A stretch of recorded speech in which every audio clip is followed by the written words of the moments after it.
अपन करेंगे तो isomerism word use करते हैं। यहाँ पे एक वर्ड आ रहा है आइसोमर्स, इसका क्या एग्जैक्ट मीनिंग होगा?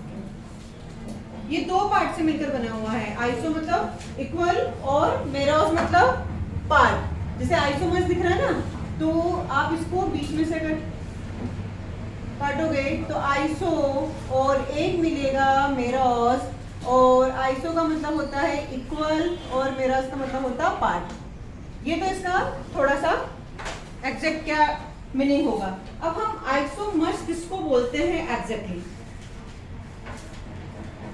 कोई ऐसे कंपाउंड जिनका मॉलिक्यूलर फार्मूला सेम होता है, compound which are having same molecular formula.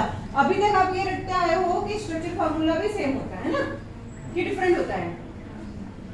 पूरी डेफिनेशन क्या पढ़ के आए हो? स्ट्रक्चर फार्मूला डिफरेंट होता है ना, same molecular formula but different structure formula. लेकिन वो जो डेफिनेशन है वो आधे पार्ट के लिए, आधे पार्ट के लिए मतलब तो अपन आइसोमर्स के क्लासिफिकेशन देखेंगे तो दो टाइप के क्लासिफिकेशन आएंगे, तो एक के लिए वो डेफिनेशन वैलिड होगी, एक के लिए नहीं होगी। तो अभी हम उस वाले पार्ट को नहीं छेड़ रहे, अभी अपन सिर्फ डेफिनेशन को क्या बोलेंगे कि ऐसे कंपाउंड्स जिनका मॉलिक्यूलर फार्मूला सेम होता है वो आपस में क्या कहलाते हैं? आइसोमर्स कहलाते हैं। अब अगर मेरे पास में कोई कंपाउंड है तो मुझे उनके कुछ कैरेक्टरिस्टिक पता होना चाहिए कि अगर आइसोमर्स हैं तो आइसोमर्स के कैरेक्टरिस्टिक क्या हो सकते हैं। तो पहला ही आपका क्या था? Same molecular formula. अगर मॉलिक्यूलर फार्मूला सेम है तो क्या मॉलिक्यूलर फार्मूला मास भी सेम होगा क्या?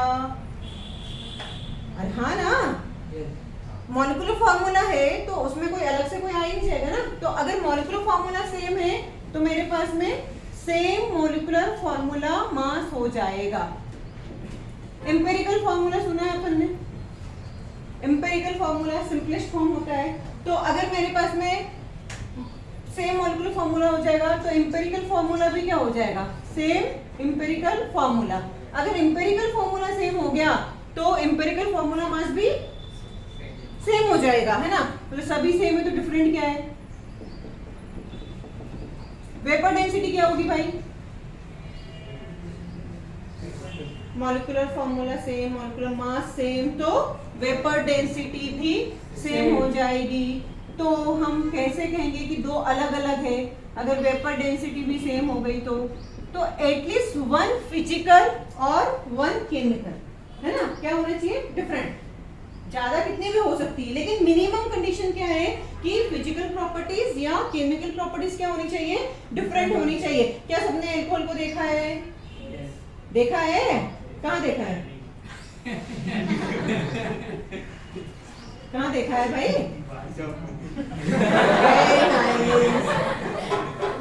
देख लो भाई, है ना? C2H5 तो उसमें क्या मिथेनॉल पीता है कि इथेनॉल पीता है? अरे मिथेनॉल पॉइजनस होता है ना। तो अगर मैं बात करूं अल्कोहल की, ये अपना पड़ोसी है, और ईथर, अगर अल्कोहल ईथर की बात करते हैं तो अल्कोहल कौन से फॉर्म में है? सॉलिड फॉर्म में होता नहीं? अरे अल्कोहल कौन से फॉर्म में है? लिक्विड फॉर्म में। तो क्या फिजिकल स्टेट की अगर हम बात करें यहाँ पे, तो मैंने क्या कहा था? एटलीस्ट वन फिजिकल प्रॉपर्टीज क्या होनी चाहिए? डिफरेंट। तो ये भाई साहब अल्कोहल जो है ये लिक्विड स्टेट में होंगे और ईथर आपका कौन से फॉर्म में होगा? गैसियस फॉर्म में होगा। अल्कोहल लिक्विड है, इसका जो बॉइलिंग पॉइंट है वो लगभग 70 डिग्री सेल्सियस होता है। ईथर का जो बॉइलिंग पॉइंट है वो 17 डिग्री सेल्सियस होता है, इसलिए ये फटाक से उड़ जाता है। ये फिजिकल प्रॉपर्टीज में चेंजेस आ गया। अगर मैं बात करूं कि केमिकल प्रॉपर्टीज में कुछ चेंजेस है क्या? बातें तो बिल्कुल नहीं करना है। केमिकल प्रॉपर्टीज, तो केमिकल प्रॉपर्टीज में क्या डिफरेंस हो सकता है अल्कोहल और ईथर? तो हमें तो कुछ नहीं पता। क्या अल्कोहल कैसा दिखता है ये सबको पता है? C2H5OH लिख के दो तो सबको पता है ना कि भाई ये अल्कोहल है, पहचान जाओगे ना।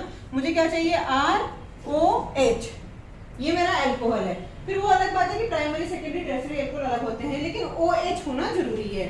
तो यहाँ पे आपको पता है कि ऑक्सीजन एंड हाइड्रोजन की जो इलेक्ट्रोनेगेटिविटी का डिफरेंस है वो क्या है? बहुत ही ज्यादा है। अरे हाँ है ना, बोलो। याद है कि नहीं? इलेक्ट्रोनेगेटिविटी भी कुछ हुआ करता था। क्या होती है इलेक्ट्रोनेगेटिविटी? शेयर्ड पेड इलेक्ट्रॉन को अपनी ओर खींचने की टेंडेंसी, है ना? तो लिथियम से लेके अगर आप लेफ्ट टू राइट जाते हो तो मैंने कहा था लिथियम की याद रख लो 1.0, फिर 0.5 से क्या करते जाओ, बढ़ाते जाओ। तो एक सबसे ज्यादा इलेक्ट्रोनेगेटिव एलिमेंट कौन हुआ करता है, कुछ मैंने याद रखने के लिए बताया था, फोन कॉल बियर इश्क पहलवान, है ना। फ्लोरीन की सबसे ज्यादा, फिर ऑक्सीजन की, देन नाइट्रोजन की, फिर ब्रोमीन की। ये और भी आपको याद रखना, लेकिन सबसे ज्यादा किसकी होती है, तो फोन कॉल तो याद रख सकते हो ना। तो सेकंड नंबर पे कौन आता है, ऑक्सीजन। फ्लोरीन की कितनी होती है 4.0, इसकी कितनी हो जाएगी 3.5 समथिंग होती है। हाइड्रोजन भाई सब की कितनी होती है 2.1। तो इलेक्ट्रोनेगेटिविटी का डिफरेंस जब ज्यादा होता है तो ये क्या करेगा, बढ़िया आराम से ऑक्सीजन और हाइड्रोजन, हाइड्रोजन खुश, मैंने तो ऑक्सीजन के साथ में बॉन्ड बना लिया। ऑक्सीजन बोलता बेटा तो आ तो सही, मुझको इतना परेशान कर दूंगा कि तू भाग जाएगा छोड़ के। क्यों भाग जाएगा छोड़ के, क्योंकि ये हर पल इसके इलेक्ट्रॉन्स को खींचने की कोशिश करता रहता है। शेयर्ड पेड़ में क्या होता है, इलेक्ट्रॉन की शेयरिंग हुई, बढ़िया आराम से आप लोगों ने दो दोस्त मिले, बिजनेस स्टार्ट किया, ठीक है ना, इक्वल इक्वल अमाउंट में, एक इलेक्ट्रॉन तू मेरा ले, एक इलेक्ट्रॉन तू तेरा दे, अपन दोनों मिलके एक बिजनेस स्टार्ट करते हैं। यहाँ पे केमिस्ट्री में पैसा कौन होगा, इलेक्ट्रॉन्स होंगे। थोड़े दिन बाद में जो मोर इलेक्ट्रोनेगेटिव एलिमेंट होता है उसकी नीयत खराब हो जाती है, वो अपना तो लेके भागता है, दूसरा का भी लेके भागने की कोशिश करता है। तो जो लेके भागेगा उसके ऊपर क्या आएगा, उसकी इमेज कैसी बनेगी, अगर आपके कोई पैसे लेके भाग जाए तो आपके लिए वो क्या हो जाएगा, नेगेटिव, और जो जिसके पैसे लेके भागे वो बेचारा पॉजिटिव हो जाएगा। तो ये O और H के बीच में En का डिफरेंस ज्यादा होने की वजह से बहुत परेशान कर रखा है इसने, ऑक्सीजन ने। ये देखता ही है कि मैं भागूं, अब भागने के लिए क्या चाहिए, कोई साथ में चाहिए, है ना। अकेला भागेगा तो स्टेबल नहीं हो पाएगा, क्यों, H+ के फॉर्म में निकलेगा। तो ये मेटल आई या फिर कुछ ऐसी कंडीशन आ गई कि जिसके साथ में उसको क्या मिल जाता है, भागने का एक मौका मिल जाता है। तो अगर ये मेटल के साथ में रिएक्शन करवा दूं मैं इस अल्कोहल की, तो ये RONA, क्यों, क्योंकि ऑक्सीजन के ऊपर तो क्या हो जाएगा, नेगेटिव, नेगेटिव आया, मेटल आपकी क्या होती है पॉजिटिव, ये आया H+ भाग गया और किसी और के साथ में बॉन्ड बना लेगा। समझ में आया। तो कहने का मतलब क्या है कि अगर मैं केमिकल प्रॉपर्टीज की बात करूं तो अल्कोहल मेटल के साथ में रिएक्ट करता है, करेगा ना। लेकिन अगर मैं ईथर की बात करूं तो ईथर कैसा दिखाई देता है, ROR, कार्बन ऑक्सीजन, फिर कार्बन कोई आ गया, तो मेरे पास ना ऑक्सीजन से जो एलिमेंट है वहां पे कोई हाइड्रोजन दिख रहा है क्या, नहीं दिख रहा है। तो हाइड्रोजन का रिप्लेसमेंट हो सकता है क्या, नहीं हो सकता है। तो अगर मैं इसकी रिएक्शन मेटल के साथ में कराऊं तो ये करेगा क्या, नहीं करेगा। तो ये मेटल के साथ में रिएक्ट नहीं करेगा। तो ये आपकी क्या आ गई, केमिकल प्रॉपर्टीज में डिफरेंस। तो एटलीस्ट वन फिजिकल या केमिकल प्रॉपर्टीज में डिफरेंस होना चाहिए। उन्हीं कंपाउंड्स को हम आपस में क्या कहेंगे, आइसोमर्स। कहानी समझ में आई, क्योंकि हमें डिफरेंट की बातें आती है, तो जब इनमें से क्वेश्चन आता है तो हम इनको भी डिफरेंट बोलते हैं, सबसे पहली मिस्टेक है ना। लेकिन वो चीज ध्यान रखना है। यहाँ तक कहानी समझ में आ गई। बात करते हैं क्लासिफिकेशन की। आपके पास में क्लासिफिकेशन की जब भी बात आएगी, दो टाइप के आइसोमर्स आपके होते हैं क्लासिफिकेशन में। एक होता है स्ट्रक्चरल आइसोमर्स, जिसे कॉन्स्टिट्यूशनल भी बोलते हैं, और एक होता है स्टीरियो आइसोमर्स। अब ये स्ट्रक्चरल आइसोमर्स से क्या मतलब है, स्टीरियो से क्या मतलब है, पहले अपन पूरा पार्ट कवर करेंगे स्ट्रक्चरल आइसोमर्स का, उसके बाद में हम पार्ट करेंगे स्टीरियो आइसोमर्स का। बंद कर दे, उसमें कुछ नहीं मिलने वाला है, कर देना। स्ट्रक्चरल आइसोमर्स की कहानी। अब जैसे कि आपकी जो डेफिनेशन हुआ करती थी, same molecular formula different structures, तो स्ट्रक्चरल आइसोमर्स के लिए वो डेफिनेशन वैलिड है। क्या बोलोगे, compound having same molecular formula but different structure are known as structural isomers, है ना। स्टीरियो में क्या बोलोगे, इसमें मॉलिक्यूलर फॉर्मूला सेम, स्ट्रक्चर भी सेम, लेकिन इनका 3D में, या आप बोलोगे अरेंजमेंट देखोगे 3D ओरिएंटेशन, तो फिर वहां पे क्या हो जाएगा, डिफरेंट हो जाता, मतलब अरेंजमेंट डिफरेंट हो जाएगा, उसे हम क्या बोलेंगे, स्टीरियो आइसोमर्स। दोनों आइसोमर्स हैं, एक है स्ट्रक्चरल आइसोमर्स, एक है आपका स्टीरियो आइसोमर्स। स्ट्रक्चरल आइसोमर्स की डेफिनेशन क्या, compound having same molecular formula पर डिफरेंट स्ट्रक्चर। समझ में आता है? स्टीरियो की डेफिनेशन क्या हो जाएगी? Compound having same molecular formula, same structure formula पर डिफरेंट 3D ओरिएंटेशन। क्लियर है? पक्का समझ में आता है? अब यहाँ पे मेरे पास में स्टीरियो आइसोमर्स के आगे मतलब इनके और क्लासिफिकेशन है। तो अपन बात करते हैं क्लासिफिकेशन ऑफ स्टीरियो आइसोमर्स। ये मेरे पास में होते हैं इतने टाइप के। ये मैंने इसलिए से लिख दिया CPMT में फेल राजू। C फॉर यहां पे आएगा चेन आइसोमर्स, P फॉर यहां पे आएगा पोजीशन, M यहां पे आएगा मेटामर्स, T यहां से आता है टॉटोमर्स और F यहां पे आता है फंक्शनल आइसोमर्स और R मतलब यहां पे होता है रिंग चेन आइसोमर्स। अब इनको वन बाय वन अपन देखेंगे। यहाँ तक समझ में आया? कितने टाइप के हो गए स्ट्रक्चर आइसोमर्स? 6 टाइप के। कौन कौन से? Chain isomers, position isomers, metamers, tautomers, functional isomers, ring chain isomers. तो या सी ऐसे याद रखना, CPMT में फेल राजू। ठीक है?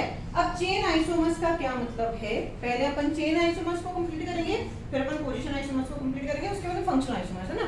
टाटोमर्स में इलेक्ट्रॉनिक डिस्प्लेसमेंट इफेक्ट पढ़ाती हूँ क्योंकि टाटोमर्स में और भी बहुत सारी कहानी इन्वॉल्व होती है। तो यहाँ पे हम टाटोमर्स को डिस्कस नहीं करेंगे क्योंकि समझा भी दूंगी तो पल्ले नहीं पड़ना, पल्ले नहीं पड़ेगा। इसलिए अपन यहाँ पे क्या क्या डिस्कस करेंगे? Chain isomers, position, metamers, function और रिंग चेन। टाटोमर्स को कब पढ़ेंगे? जब अपन ने इलेक्ट्रॉनिक डिस्प्लेसमेंट इफेक्ट जैसे रेजोनेंस जैसी कहानी कुछ कर लेंगे, आगे आएगा, है ना। समझ में आता है? हाँ, नहीं तो बाद में बोलो कि मैंने टाटोमर्स छुड़वा दिया। ठीक से बैठना है। चलो, अब चेन आइसोमर्स हम किसको बोलेंगे? और यहाँ पे ना इनके नाम में, हाँ नोट्स में दे दूंगी, पहुंचा दूंगी ना। नहीं, इनके लिए डेफिनेशंस लिखनी पड़ेगी रे बच्चे।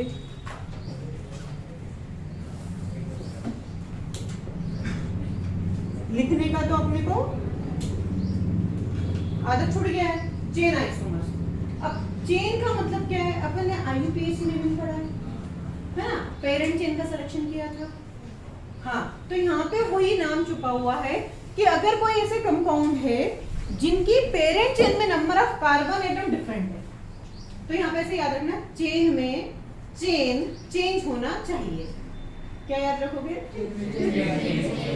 चेन में चेन चेंज होना चाहिए। चेन मतलब पेरेंट चेन।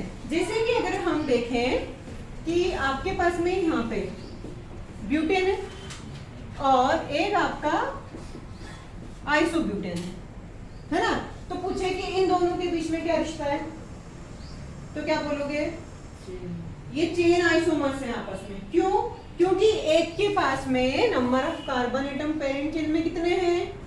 4। दूसरे में कितने हैं? 3। तो ये आपस में क्या कहलाएंगे? Chain isomers. हाँ, कहानी ये होगी कि सबके लिए डेफिनेशन सेम है, मॉलिक्यूलर फार्मूला सबका सेम होगा, है ना। तो बार बार कोई कहानी दोहराने से कोई मतलब नहीं है। ये अंडरस्टूड है कि मॉलिक्यूलर फार्मूला सेम होगा, है ना, लेकिन डिफरेंट क्या है? Number of carbon atom in parent chain आपके डिफरेंट हो गए। अब यहाँ पे एक और चीज याद रखनी है कि DU भी सेम होनी चाहिए अगर कोई आइसोमर्स है आपस में। DU क्या? Degree of unsaturation. याद है IUPAC पढ़ाया था उस टाइम पे, डिग्री ऑफ अनसैचुरेशन निकालना बताया था। अगर नहीं याद हो तो मैं एक बार फिर से बता देती हूँ कि मेरे पास में डिग्री ऑफ अनसैचुरेशन का मतलब ये होता है कि अगर CH3CH डबल बॉन्ड CH2 है, ये मेरा कौन सा कंपाउंड है? सैचुरेटेड है या अनसैचुरेटेड है? अनसैचुरेटेड। अगर मुझे इसे सैचुरेशन में चेंज करना है, तो मुझे इसे सैचुरेटेड हाइड्रोकार्बन में चेंज करना है, तो क्या करूं? 2 हाइड्रोजन खिला दूं अरे हाँ है ना, बोलो इतना क्या सोचते हो, क्या करना है।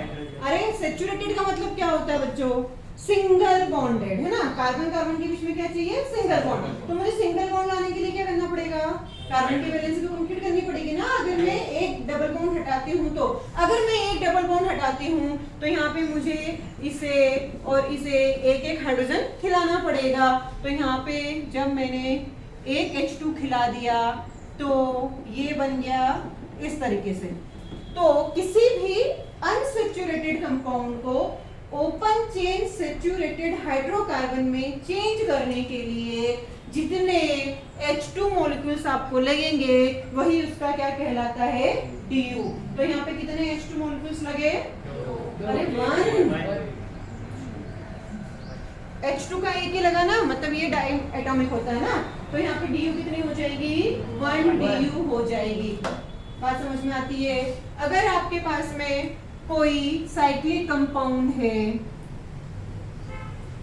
और मुझे इसे ओपन चेन में चेंज करना है, अभी देखो इसके पास में एक हाइड्रोजन यहाँ, एक हाइड्रोजन यहाँ पे, यहाँ पे, यहाँ पे, ऐसे हाइड्रोजन लगे हुए हैं। बीच में से तोड़ने का, तोड़ दिया, तोड़ना किससे, काटना है ना। चाकू वाकू लेके आया करो, काटो इसको।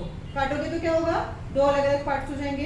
दो अलग अलग पार्ट होंगे तो फिर एक हाइड्रोजन इसको पकड़ा दो, एक हाइड्रोजन इसको पकड़ा दो, पकड़ाया तो आपने टोटल H2 कितने पकड़ा है, 2, मतलब एक मॉलिक्यूल। तो DU कितनी हो गई, एक DU हो गई। बात समझ में आ रही है। तो हमेशा इतना लंबा चौड़ा प्रोसेस नहीं करना है। इसके दो फॉर्मूलाज है। क्या है फॉर्मूलाज DU निकालने के, DU निकालने का फॉर्मूला है number of carbon atom plus 1 करने का minus H plus X minus N divided by 2 करने का। यहाँ पे H समझ में आता है क्या है, हाइड्रोजन। X क्या है, C for carbon, H for number of hydrogen, X for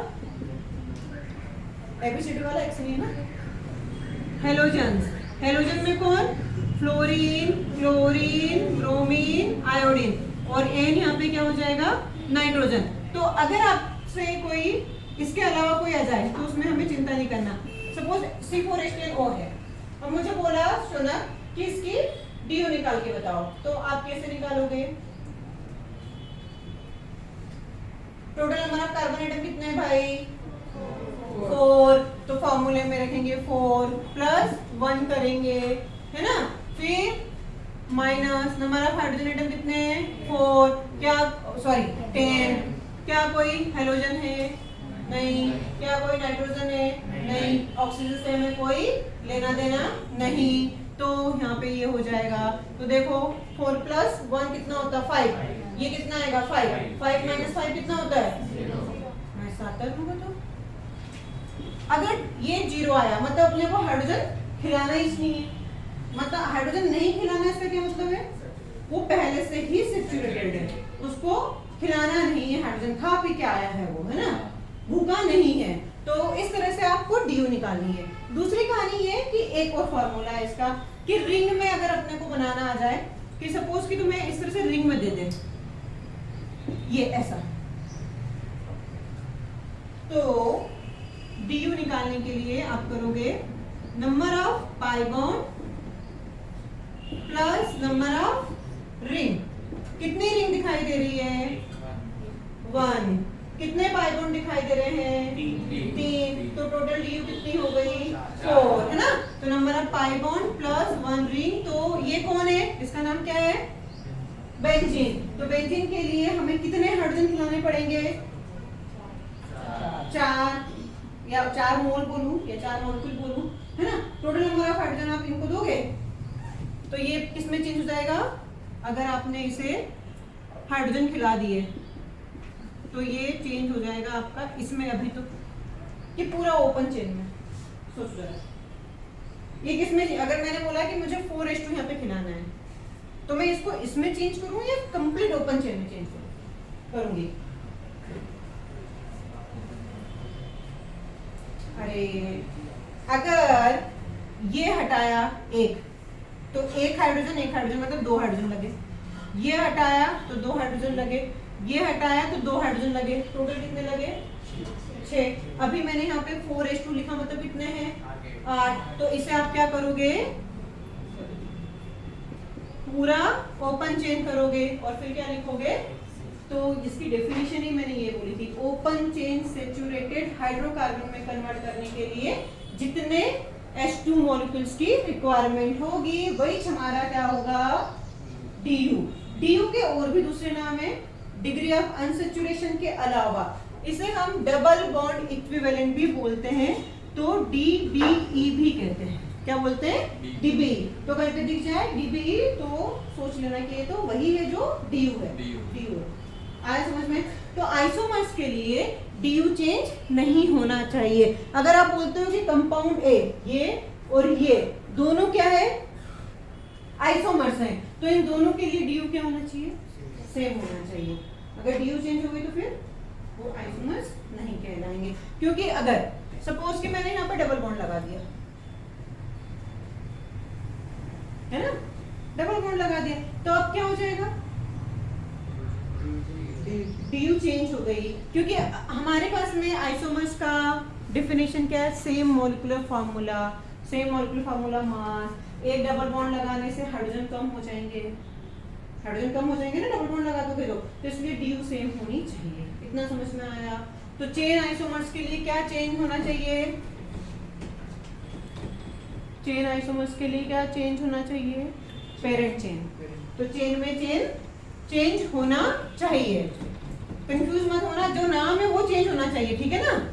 तो इसमें नाम क्या है, चेन। अरे इतना समझ में आया। अब अगर आपसे कोई पूछे कि what is the relation between secondary butyl alcohol and normal butyl alcohol, secondary butyl alcohol and normal butyl alcohol में क्या रिलेशन है,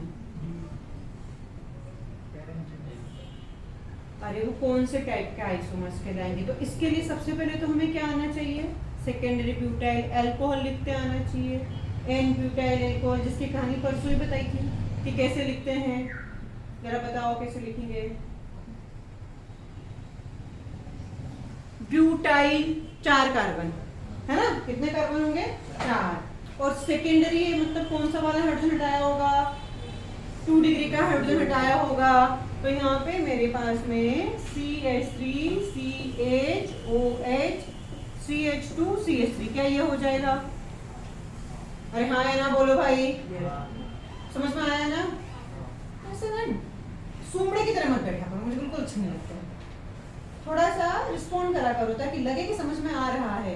हमें कैसे समझ में आएगा कि तुम्हें समझ में आ रहा है, वैसे मास्क पहन रखे तो एक्सप्रेशन भी नहीं समझ में आ रहे हैं कि गंदा वाला एक्सप्रेशन है या अच्छा वाला एक्सप्रेशन है। तो समझ में आता है तो थोड़ी स्माइल आती है, नहीं समझ में आता है तो सुमड़ा सा मुंह बनता है, तो वो समझ में नहीं आ रहा मुझे, है ना थोड़ा, ठीक है।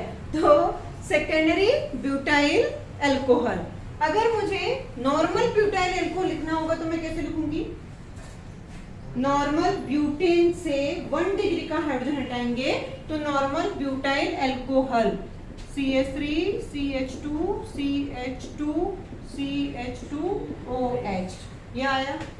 तो क्या ये आपस में पेरेंट चेन है, मतलब सॉरी चेन आइसोमर से, क्या पेरेंट चेन सेम है डिफरेंट है, क्या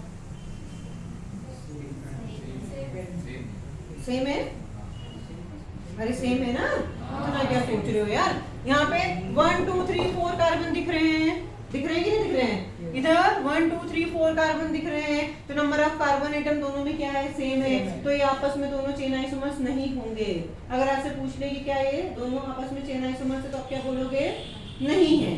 समझ में आई बात। अगर आपसे बोले CH3, अब टर्शियरी ब्यूटाइल की बात करते हैं,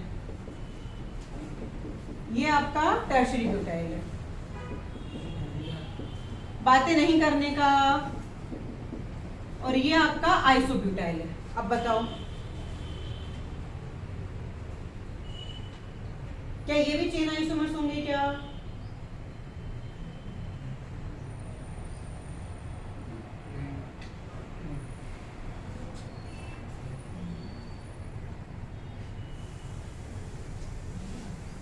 सोचना है। करने लगेंगे।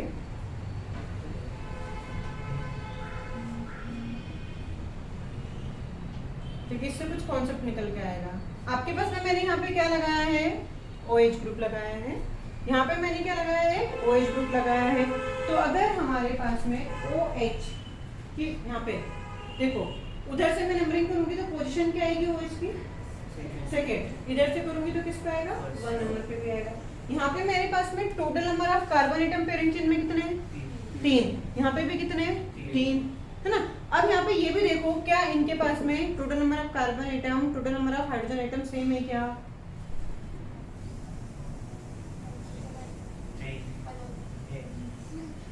अलग अलग कैसे। देखो हाइड्रोजन काउंट करो, 3 3 6 9 और 1 10। इधर 3 3 6 7 8 9 10 ही तो है हाइड्रोजन, और कार्बन भी सेम है। तो ये चेन आइसोमर तो है, क्योंकि चेन चेंज है। दूसरा क्या है, ये दूसरा वाला जो मैंने बताया था पोजीशन आइसोमर, कि किसी की पोजीशन चेंज हो रही है। किसकी पोजीशन चेंज हो रही है, यहाँ पे अल्कोहल की पोजीशन चेंज हो रही है, ठीक है ना। तो आपको इस तरह से देखना पड़ेगा कि चेन में क्या क्या। तो कभी भी अगर सेम चेन है और पोजीशन चेंज हो गई तो आप उसको कभी भी क्या नहीं बोलोगे, चेन आइसोमर्स नहीं बोलोगे। इतना समझ में आ गया, पक्का समझ में आ गया। अब अगर मुझे बोले कि चेन आइसोमर्स बनाने के लिए मिनिमम एल्केन के लिए कार्बन कितने चाहिए,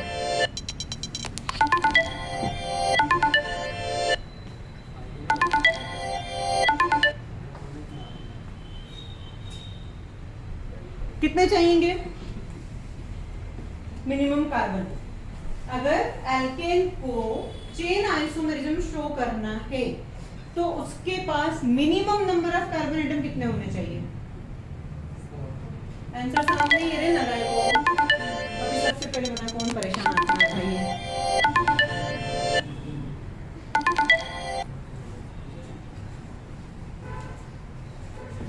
4 अभी दिखाए थे, नॉर्मल ब्यूटेन और आइसोब्यूटेन। तो मिनिमम 4 चाहिए ना। अब अगर आपको एल्किन में चेन आइसोमेरिज्म शो करवानी है तो थोड़ा दिमाग लगाओ, पेन कॉपी खोलो, और एल्किन के लिए चेन आइसोमेरिज्म शो करवानी है तो minimum number of carbon atom कितने चाहिए। सब बैठे आराम से, ऐसा लगता है जैसे प्रोविजन सुनने आए हैं। क्वेश्चन समझ में आया। एल्किन को चेन आइसोमेरिज्म शो करने के लिए कितने नंबर ऑफ कार्बन एटम चाहिए।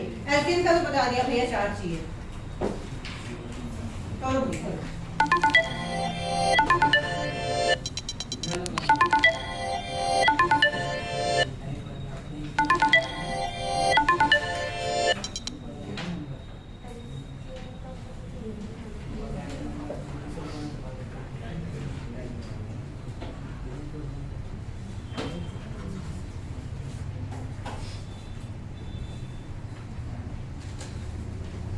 बताओ बताओ जल्दी बताओ।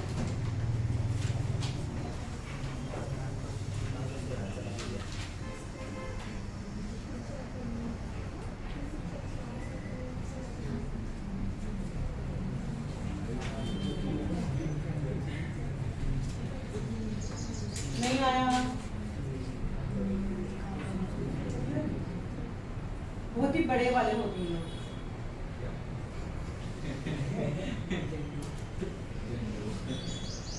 हाँ झंडू हो सकता है। अरे जल्दी बताओ भाई।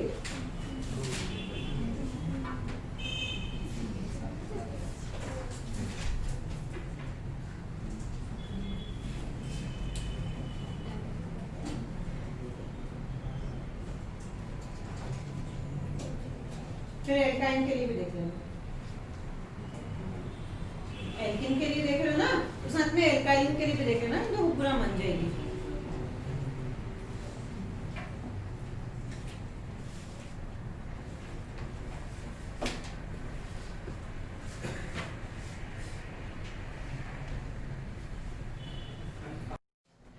पहले वाला और दूसरे वाले में कोई डिफरेंस है क्या। सेम है, मॉलिक्यूलर फार्मूला सेम है क्या, है ना। लेकिन एक तो डिफरेंस होगा कुछ।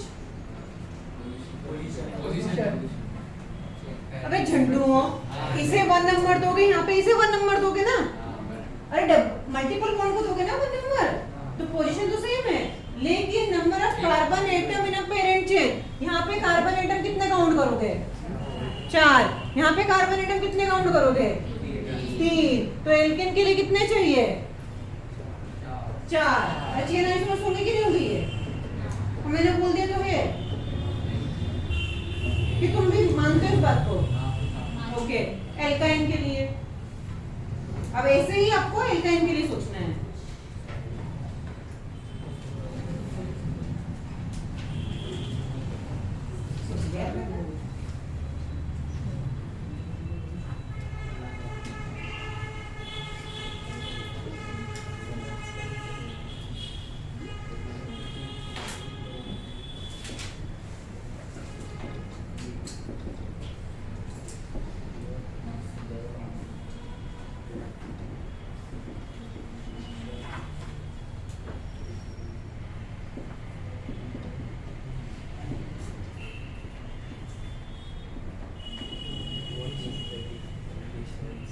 न्यू पेंटाइल क्लोराइड और क्या था साथ में इसके? आइसोपेंटाइल।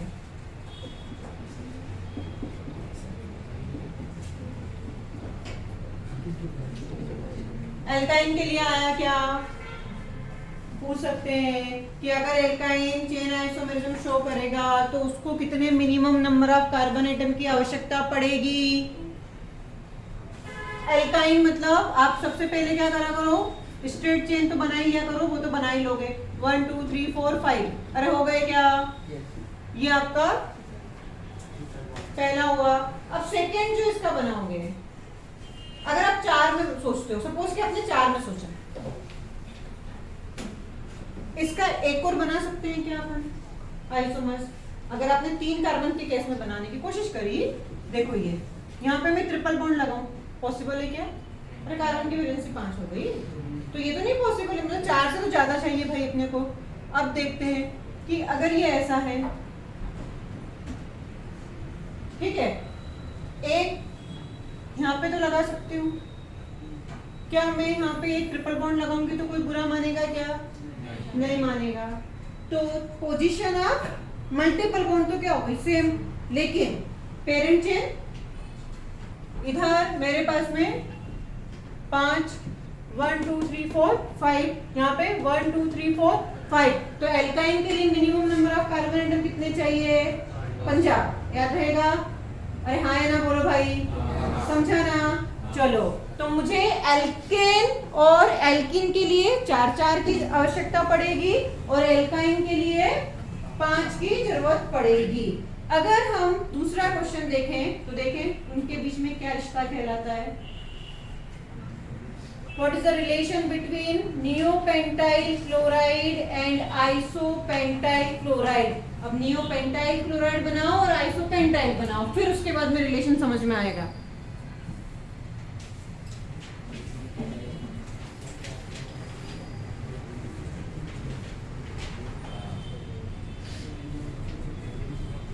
क्यों आ गया तू?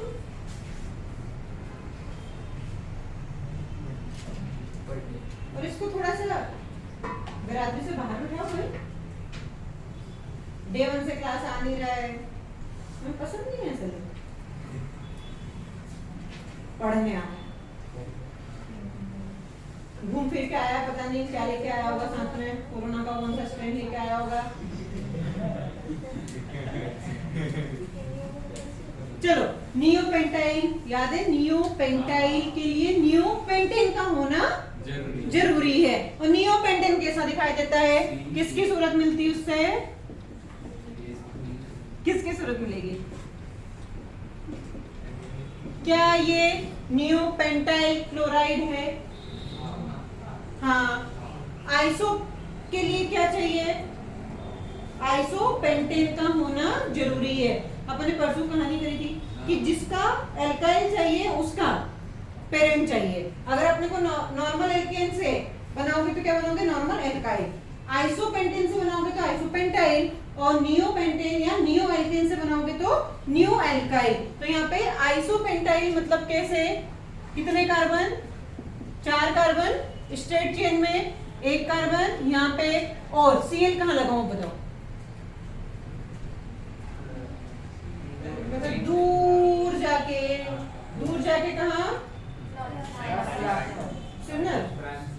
ब्रांच से दूर जाके, है ना।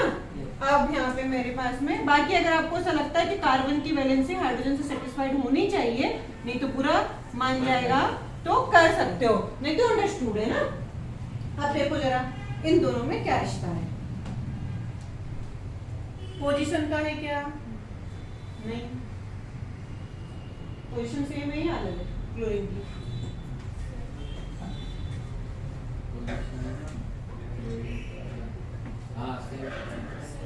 अब पोजीशन में तुम्हें IUPAC पता होना चाहिए। क्या आप इसे फर्स्ट नंबर किसे दोगे, सेकंड नंबर किसे दोगे? अगर मैं इसका IUPAC नाम लिखना चाहती हूँ, चलो रिलेशन बाद में देखेंगे, IUPAC नाम बताओ दोनों का।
पहले वाले का नाम क्या आपने 1 2 3 है ना, तो नाम क्या हो जाएगा 1 क्लोरो 2 डाइमिथाइल प्रोपेन। इसका क्या नाम हो जाएगा 1 2 3 4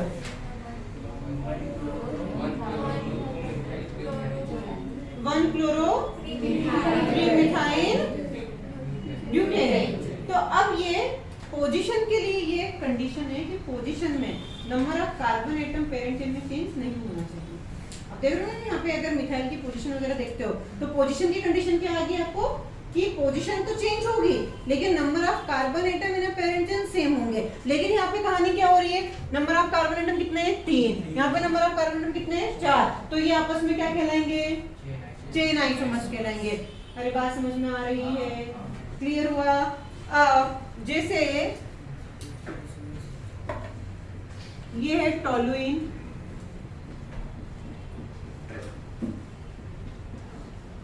ये आपस में क्या कहलाएंगे आइसोमर से क्या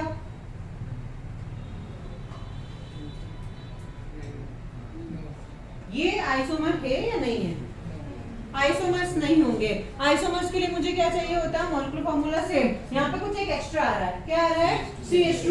तो याद करो CH2 के डिफरेंस में अगर कोई आता था कंपाउंड तो उसको हम क्या बोला करते थे होमोलॉगस।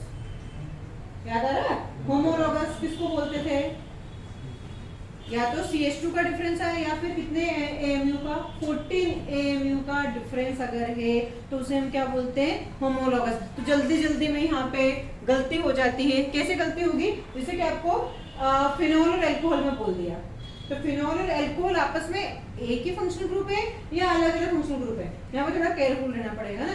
जैसे कि 1 डिग्री 2 डिग्री 3 डिग्री एमिन बोला मैंने, तो 1 डिग्री 2 डिग्री 3 डिग्री एमिन ये डिफरेंट फंक्शनल ग्रुप की कैटेगरी में आएंगे या सेम फंक्शनल ग्रुप की कैटेगरी में आएंगे। आइडेंटिफिकेशन ऑफ फंक्शनल ग्रुप के टाइम में बताया था डिफरेंट फंक्शनल ग्रुप आएंगे, है ना। अगर प्राइमरी सेकेंडरी टर्शियरी एमाइड की बात करती हूँ तो वो भी क्या आएगा आपका डिफरेंट फंक्शनल ग्रुप की कैटेगरी में आएगा। वैसे ही अल्कोहल एंड फिनॉल भी आपस में क्या होंगे डिफरेंट फंक्शनल ग्रुप होंगे। जैसे फिनॉल कैसे लिखोगे बेंजीन रिंग से OH अटैच्ड, है ना, और अगर आपके पास में बेंजीन रिंग से पहले CH2 अटैच्ड है फिर OH अटैच्ड है तो ये अब फिनॉल नहीं कहलाएगा, ये क्या कहलाएगा? अल्कोहल। ये क्या कहलाएगा? फिनॉल। और ये दोनों आपस में क्या है? आइसोमर्स हो सकते हैं क्या? क्या ये होमोलॉगस है? होमोलॉगस के लिए सेम फंक्शनल ग्रुप होना चाहिए। होमोलॉगस के लिए क्या होना चाहिए? Same functional group. तो ये मैंने अभी बोला कि अल्कोहल और फिनॉल डिफरेंट फंक्शनल ग्रुप की कैटेगरी में आते हैं, तो ये आपस में होमोलॉगस नहीं होते हैं। मामू बनाने के लिए आपको क्वेश्चन दिए जाते हैं। आगे कहानी समझ में? हाँ, जैसे अगर आपके पास में 1-2 पोजीशन पर बेंजीन पे 1-2 पोजीशन पे मिथाइल या बेंजीन पे 2 मिथाइल ग्रुप लगे हुए हैं, तो इसका एक नाम हुआ करता था, कॉमन नेम बताया था। थोड़ा सा आपको वहां पे रिवाइज करना पड़ेगा अगर आइसोमेरिज्म पे तो मान लेना। तो जाइलीन, क्या नाम है इसका? जाइलीन। तो अगर किसी बेंजीन रिंग पर किसी ग्रुप के रिस्पेक्ट में यहाँ पे और यहाँ पे अगर कोई ग्रुप लगे हुए हैं तो हम उसे बोलते हैं ऑर्थो पोजीशन। क्या बोलते हैं? ऑर्थो। ये आपका ऑर्थो, ये आपका आर्थो। तो देखो इसके ऑर्थो पे कौन लगा है? CH3, मतलब इसका नाम क्या हो जाएगा? ऑर्थोजाइलिन। क्या हो जाएगा? ओजाइलिन। मतलब ओ, ऐसा नहीं कि उसको प्यार से बोल रहे हो ओजाइलिन इधर आ, वो ओ लिखा हुआ रहता है, इसका मतलब क्या होता है? ऑर्थोजाइलिन। अगर आपका 1-3 पोजीशन पे लिखा हुआ आता है CH3, तो अगर बेंजीन रिंग पे इस पोजीशन पे कोई है तो इसे हम बोलते हैं मेटा पोजीशन। क्या बोलेंगे? Meta position. और इसके चरणों में, पैरों पे, अगर बेंजीन रिंग पे कोई ग्रुप लगा है और उसके पैरों पे, मतलब पैर के साइड में, नीचे की साइड कोई लगा हो तो हम क्या बोलेंगे? Para position. तो अगर हम CH3 के इसमें 1-2 लगाया, मैंने यहाँ पे 1-3 लगाया, तो मैं इसको क्या नाम दे दूंगी? मेटाजाइलिन। क्या बोलोगे आप इसे? एमजाइलिन। अगर 1-4 पोजीशन पे लगा दिया, एक CH3 एक CH3, तो ये आपस में क्या कहलाएगा? पैराजाइलिन। तो अब आपने यहाँ पे देखा कि आपके पास में पेरेंट चेन में number of carbon atom same है, बट मैंने कोई सब्स्टिट्यूट की पोजीशन चेंज कर दी है ना? एक की पोजीशन 1-2 है, एक की 1-3 है, एक की 1-4 है, तो ये तीनों आपस में क्या कहलाएंगे? Position isomers. समझ में आ गई बात कि पोजीशन और चेन आइसोमर्स में क्या डिफरेंस है? जैसे कि मैंने इसको बताया कि ये चेन आइसोमर्स है, तो आप ये बोल सकते थे कि पोजीशन में भी तो यहाँ पे आ रहा है कि ये 3 नंबर पे आ रहा है, ये 2 नंबर पे आ रहा है, तो आपको कंफ्यूजन हो सकता था। तो आपको ध्यान क्या रखना है कि पोजीशन आइसोमर्स में कभी भी number of carbon atom in parent chain change नहीं होने चाहिए, ये उसकी पहली शर्त है। क्लियर है? अरे समझ में आ गई बात? तो चेन आइसोमर्स की कहानी समझ में आ गई? पक्का समझ में आ गई? क्या होना चाहिए चेन में? एक ही चीज याद रखो, number of carbon atom in a parent chain should be change. तो चेन में चेंज होना चाहिए। एल्केन के लिए कितने कार्बन? एल्केन के लिए, एल्काइन के लिए, क्लियर? तो चेन आइसोमर्स का पार्ट यहाँ पे क्लियर होता है। फिर ये पोजीशन। अब पोजीशन आइसोमर्स है, मतलब यहाँ से नाम से समझ में आ रहा है कि किसी की पोजीशन चेंज हो रही है। अब किसकी पोजीशन चेंज हो सकती है? बातें मत करो ना, अच्छा लगता है बातें करना, लेकिन फिर भी नहीं करना।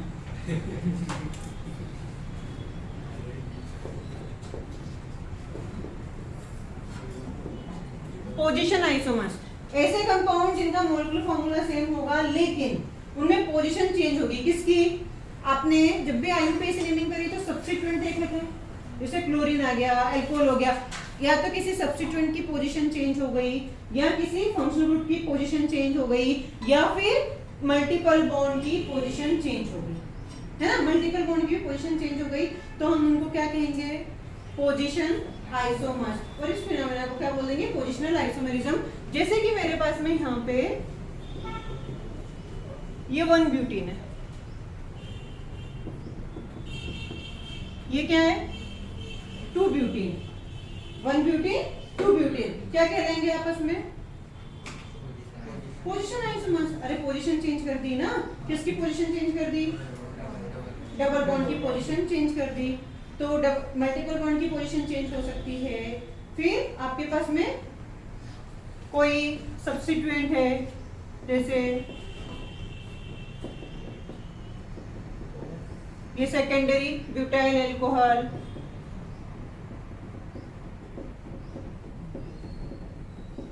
ये देखो, तो नाम से पूछता है, जैसे कि मैंने क्वेश्चन दिया था ना, सेकेंडरी ब्यूटाइल और नॉर्मल ब्यूटाइल, क्या रिश्ता है इन दोनों में? पोजीशन, क्योंकि अल्कोहल की पोजीशन यहाँ पे 1 नंबर आएगी, यहाँ पे अल्कोहल की पोजीशन 2 नंबर आएगी, लेकिन नंबर ऑफ कार्बन एटम दोनों ही में क्या है? 4 है, समझे? फिर अगर आइसोब्यूटाइल और नियो ब्यूटाइल की बात करें तो आइसोब्यूटाइल और tertiary butyl, neo butyl, isobutyl alcohol और क्या बोला था एक बार मैंने? टर्शियरी। इन दोनों में क्या रिश्ता होगा?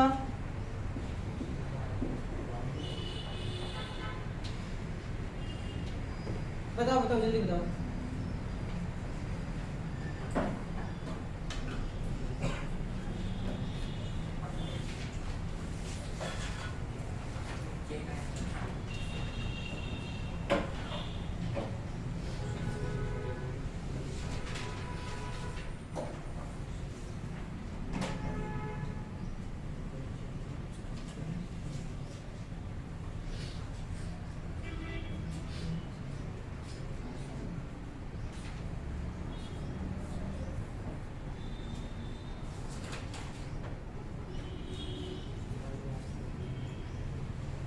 बना क्या?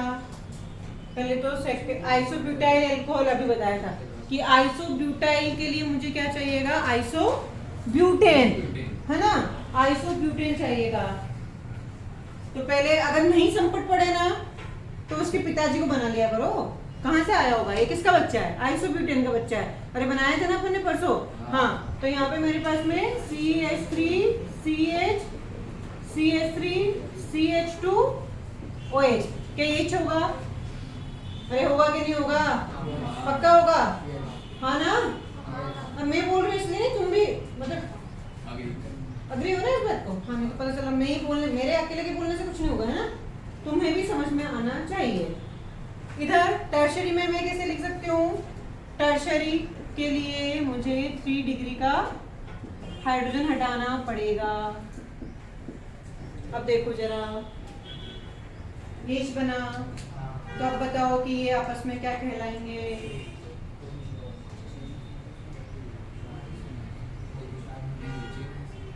चला ही समझ? थप्पड़ खाओगे। अरे भैया मेरे पास में नंबर ऑफ कार्बन एटम कितने हैं रे पेरेंट चेन में? किसको 4 दिख रहे हैं जरा ये बताएं? किसको दिखे क्या? नहीं दिखे हो तो जाओ और चश्मे के नंबर चेंज कराओ। जिसको ज्यादा दिख रहे हो तो ये देखो, मुझे तो यही दिखाई दी पेरेंट चेन, तुम्हें कोई और दिखाई दी क्या? पक्का? इधर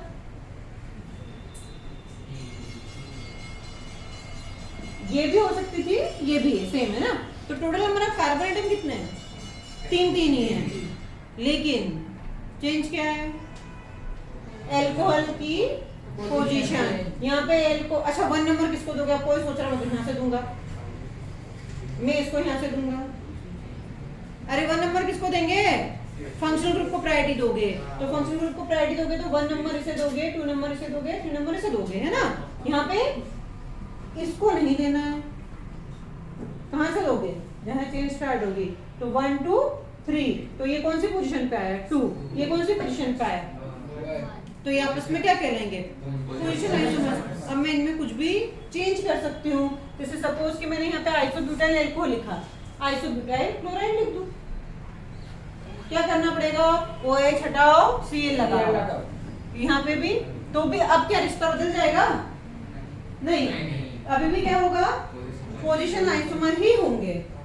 बात समझ में आती है? पक्का समझ में आ गई? हाँ, तो ओपन चेन के लिए ये बात है। अब अगर मुझे एल्केन को पोजीशन आइसोमर्स बताना है तो एल्केन के लिए minimum number of carbon atom कितने चाहिए पोजीशन आइसोमर्स के लिए? एल्केन, सिर्फ एल्केन के लिए minimum number of carbon atom position isomerism के लिए एल्केन को कितने चाहिए? पोजीशन 3 में कहाँ चेंज कर देगा, किसके पोजीशन चेंज करेगा? अरे पोजीशन चेंज करना है भाई अपने को। अब एल्केन है मतलब क्या, सिर्फ कार्बन एटम ही है, तो आपको कोई एक आधी चेन इधर से उधर करनी पड़ेगी ना, तो उसके लिए कितने कार्बन लगेंगे? 4 लगेंगे तो पेरेंट चेन चेंज हो जाएगी। अगर आप सोचते हो 4 कार्बन, तो 4 कार्बन में तो अभी देखा अपन ने, ये देखो 1 पेरेंट चेन तो चेंज हो गई, तो मुझे पेरेंट चेन चेंज नहीं करना ना पोजीशन के लिए, तो हाँ 5 के लिए सोचे, अरे सोचो ना, दिमाग वेस्ट खाए होगा।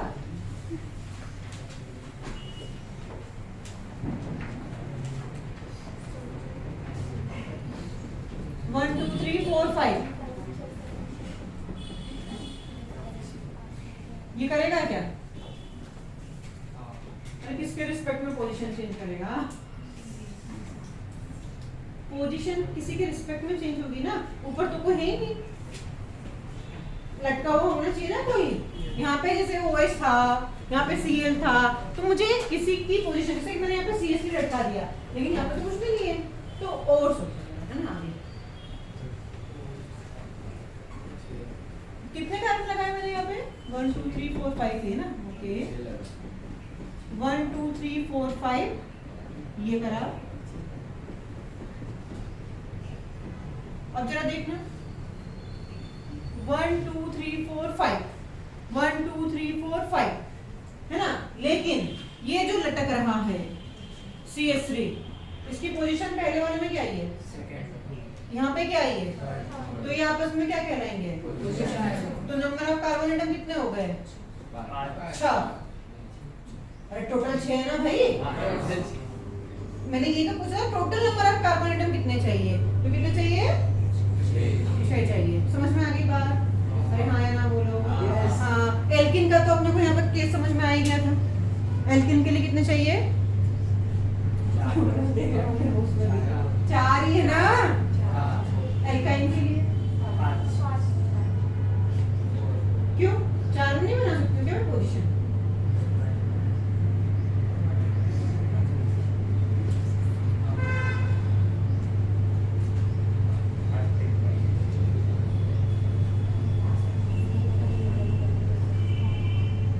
ये है, अगर इसकी पोजीशन में चेंज करना चाहूँ तो अब कहाँ करूँगी चेंज? जैसे ऐसे सोचो इसको, ये हो गया ये नहीं कर सकते क्या?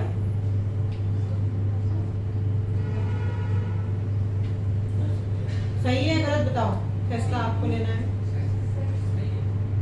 तो पोजीशन आइसोमेरिज्म के लिए वो तो आपने किसके लिए बात करी थी? चेन आइसोमर्स के लिए बात करी थी ना। तो यहाँ पे तो मेरे पास में कितना है? ये 1 पोजीशन हो गई, ये 2 पोजीशन हो गई, तो एल्केन और एल्काइन के लिए 4 4 और एल्केन के लिए 6। अरे कहानी समझ में आ रही कि नहीं आ रही भाई? समझ रहा है ना सबको?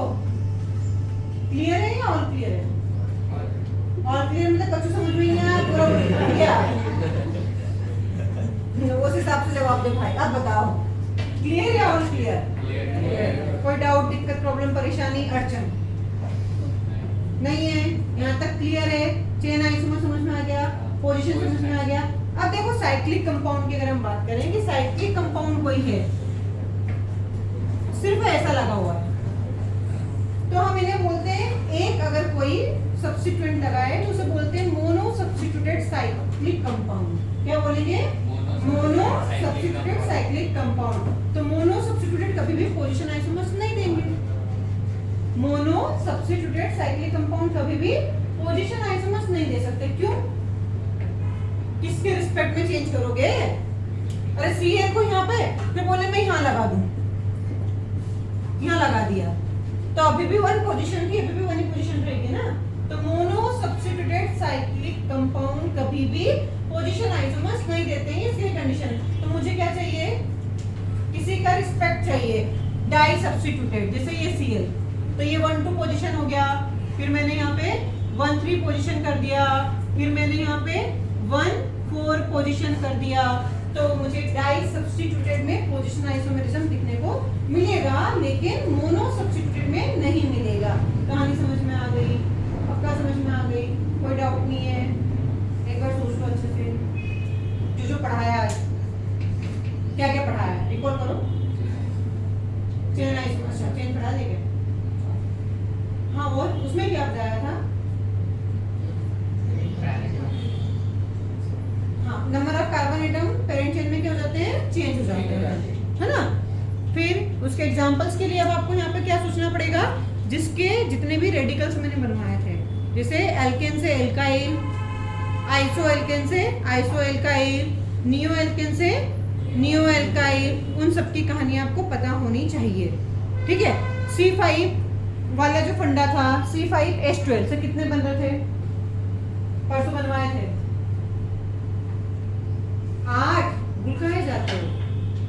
अरे 8 आइसोमर्स बने थे ना, तो वो सब कहानी अभी जरूरत पड़ेगी। अब तीसरा पार्ट हमारा आता है फंक्शनल आइसोमर्स का।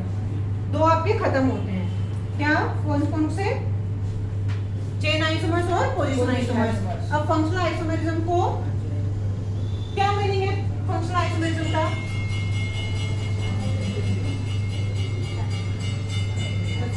छुट्टी के लिए घंटी बजी है। फंक्शनल आइसोमेरिज्म के लिए बात करेंगे अपन कल के लेक्चर में। तब तक के लिए धन्यवाद। समझा? आज शाम को क्लास है भाई।